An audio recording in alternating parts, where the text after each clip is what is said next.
I sold over $1.5 million on Amazon in my first 2 years. And one of the biggest keys to scaling that fast was managing cash flow the right way. So in this video, I'm going to break down how I never ran out of cash while growing. If you want to scale without crashing your business, this is something you need to understand. Before we actually start getting into this video, I want to preface this by saying that a lot of people do this system differently. This is just how I prefer to do it because I use 0% interest credit cards, and if you've watched my other video on that, you'll understand that process. And this is only possible to do because of that system, because there's no interest. If you have credit cards that have interest accruing every single month, then you're going to need to pay off your balances in full and basically just dump your money at the cards, whether it's stuff has sold out or not. But since I have the ability to have 0% credit cards, and you do too, if you use them, you won't want to put forward your money that is your profit. You'll only want to realistically pay off what's sold, so that way you can keep your profit and not have to wait to pay yourself because you have to pay your credit cards off. So because of that, what I do, and this is a little bit time consuming depending on how many ASINs you have, but eventually when you have VAs, you can have them go through this process for you, or if you already have them, you can delegate this task to them.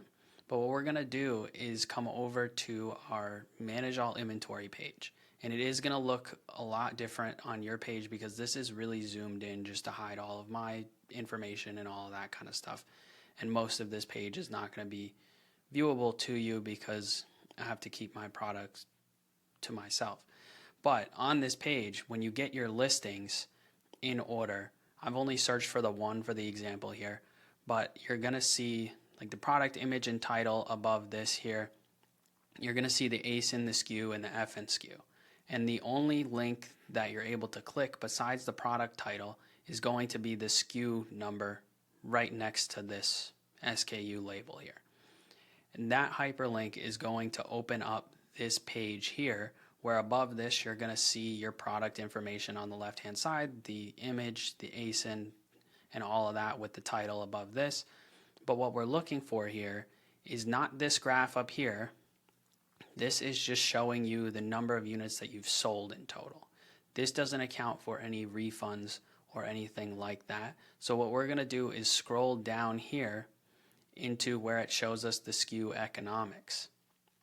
And when we see this page, we're going to see this drop down box here. And this drop down box is going to let us see it in a longer time frame depending on how long you've been selling the product for. And I just like to do either last 12 months. If I've been selling it over a year, you can do a custom date range and see the entirety of it.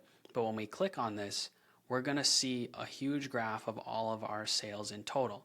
And on the right hand side, we're going to see where it says units sold, units returned, and then our net units sold is what we're looking at. You don't need to pay attention to anything else on this page for this process. Some of the other information might be useful to you for your own record keeping, but for this process, we only need the net units sold because we don't want to account for the units that have been returned, which on the top graph, it doesn't take those out. So if you were to go off the top graph, you're just going to get 179 up here instead of the net units sold, which is 171 for this product. And what we're doing with this 171 here, we're going to go over to the order tracker that I have, and I'll link it down in the description also, but it's also in the video where I explain how to use that. So there is a lead tracking system video that I have that I posted a couple of weeks ago that if you want a full explanation on how to use that in every detail besides this part, then you can go check that out because I didn't really include a long explanation of how to use this part of the sheet that we're going to go through. It was about everything else. So this video is only going to be on that one part. If you want to know the rest, go check that out. It'll also show up at the end of this video on the screen for you. So if you don't want to go find it, you can just click it at the end of the video there. But we're going to hop over to the orders tracker sheet and remember that 171 number really quick. All right, so now that we are inside of the order tracker here, I did fill in the row with just some information. I didn't fill in the entire thing here. As you can see, like it doesn't have any values in any of this stuff. And also the ship date and the shipped quantity are missing. The Amazon link, store link are missing. Just filled in some random information here, and then the pricing, which is going to be the only important part to this video. But if you've been using this or start using it, the entire sheet should be filled out depending on what you think is necessary based on the previous video that I made. But as we could have seen in the SKU economics page, there was sales way before the current date today, which we're in July right now. So since that was the case, we'll have to go backwards. Depending on how long you've been selling it, you will be able to hover over that graph on the green bars there in Amazon Seller Central and see when the date of your first sale or the month of it was, so you know where to go back to. Since we know that, we're going to take that 171 number, and I only put it back for the last 4 months. So we're taking this 171 and we're minusing the total number of units. So we've got 40 here, which are definitely covered. So I like to do this 1 month at a time. You can do it all at once if you want to. I just find it easier to do it 1 month at a time. So we're going to scroll all the way over to the right side, and we're going to see where it says here, this part of the sheet. This is where you're going to find out how much money to pay off on each ASIN. And when you have this whole list, you'll do it for every single one of them, which is why it may become a little bit time consuming. But after a while, when your stuff's already sold out, you don't have to go back through those ones. So it won't be every single row in this entire sheet every time that you do it. You'll only be updating from there on out. So since we sold all 40 of these because they're included in the 171, we're going to type in 40 here. We're going to see that these formulas all changed, except this one is left blank. So what this is telling us is since this is sold out, we need to pay back the full order value, which I just threw in random numbers for these also. But then we'll move on to the next one. So that was 40. This becomes 80. So we've got 80 in total. That did the same thing. Then we've got another 40, which is 120. So there's 51 units left, which would go into this 75. Because the whole thing is not sold out, then we're just going to do 51 in here. And we're going to see differently than this one where it says left from sold and left total with unsold. It's going to be different because we haven't sold out. We still have 24 left. But what this is telling me is down here, we've got to pay off $1,360. If you have more than one ASIN in this sheet, this total is going to be really helpful. And also, if you have different cards that they're on, you could throw in 2 different cards here. You can then filter by which card you want it to be, like I explained in the previous video. And what I do at the end of every month, or have my VA do, is go through and do a sum of it. And I'll just click into this and click all of the ones that are showing up for this card here and press enter, just in case, because if we had 2 different cards of the same order values, we're not going to pay off all of it to one card, and you don't want to have to go through and manually do that every time.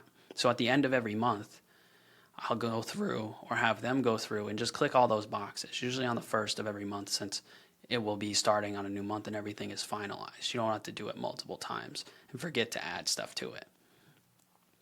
So from here, we would have the total that we need to pay off, and we'll add up the 1,500 and the 1,360 and then the 1,500 and the 1,500. So we've got 4,500, we've got 5,860 in total that we need to pay off on this card if it's all on the same card. And that is how you'll know that you want to pay off only that amount versus dumping the whole amount if you have 0% cards.